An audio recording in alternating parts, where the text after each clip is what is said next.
Bali, ito na nga pala yung second day ko dito sa may Aliaga, Nueva Ecija para nga tulungan yung friend ko sa mga rackets So, sobrang dami nga ng mga naka-appointment today, heto, magluluto na lang muna ako ng uulamin namin dahil nga walang mag-aasikaso. O diba, ang dami kong role for today's video, assistant na nagre-reband, tsaka cook.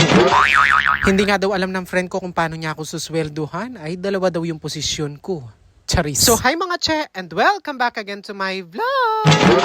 At heto na nga, isi-share ko na nga yung second day ko dito sa Nueva Ecija. So, sobrang dami nga ng client nung friend ko. Ako na nga lang kako yung magluluto ng uulamin namin ngayong araw. At sakto nga, meron nga daw siya na-freezer na ulo ng salmon at isigang ko na nga lang daw Nabili niya nga daw to nung isang araw, kaya lang wala talaga siyang time magluto. Kaya naman pagdating ko, sabi ko, ako na magluluto at baka mabuhay pa yan sa freezer. Hindi nga ito kasya sa isang salangan, kaya naman second batch na lang ito natira. Tanghali na nga ng mga oras na yan at tignan nyo naman yung araw, ay mangupak yun.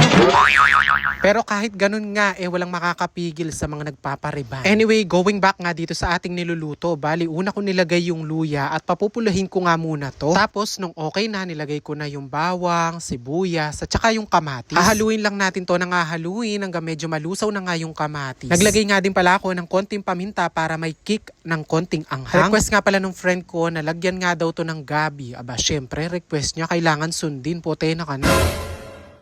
Pagkalagay nga nung gabi, naglagay na nga din pala ako ng konting tubig para kahit papano lumambot na nga to. At nung medyo malambot na, nilagay ko na din yung mga okra. Binili nga rin pala siya na puso na saging at sabi niya ilagay ko nga daw din to para maraming gulay ang makakain. Syempre, hindi mawawala yung pechay kasi medyo mura na nga lang. Palalambutin ko nga lang pala ng very light yung gulay tapos lalagyan ko na siya ng pang-asim. Tapos ito na nga yung sikreto kaya piniprito natin yung ating isda pag nilalagay natin sa niluluto natin. Hindi siya agad malulusaw kapag prito na. Gandahan nga kasi kapag prito siya, medyo crispy pa siya pag kinakain mo. Nung malapit na maluto, nilagay ko na yung mga siling haba. Tapos, syempre, tinimplahan ko lang ng konting betchin at pampalasa. Kaya naman, pinakuluan ko lang at okay na nga to. At makakain na Tatapusin na nga lang daw muna yung ilalagay na gamot dito sa buhok ng dalawang nire-reban. Tapos, kakain na nga kami. Kaya nagsandok na ako. O diba, itsura na pamunining niluto ko. Talaga namang kumabsi na.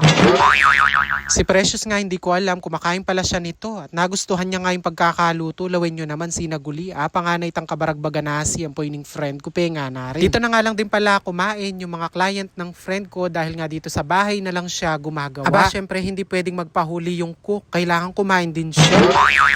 Anyway, ito na nga pala yung naging outcome ng mga ginawa ng friend ko. O diba, ka-straight na ang pong kalago. Kaya naman ako na nagsasabi sa inyo, kapag yung friend ko ang humawak ng buhok nyo, talaga naman masisiyahang kayo. Located nga pala siya sa may Aliaga, Nueva Ecija. Kung gusto nyo magpagawa, pwede nyo i-visit yung bahay niya tapos nung kayo magpagawa o kaya magpa-home service. Lalagay ko yung contact details niya sa may comment section. Aba, magpa-appointment na kayo para umunat yung buhok nyo.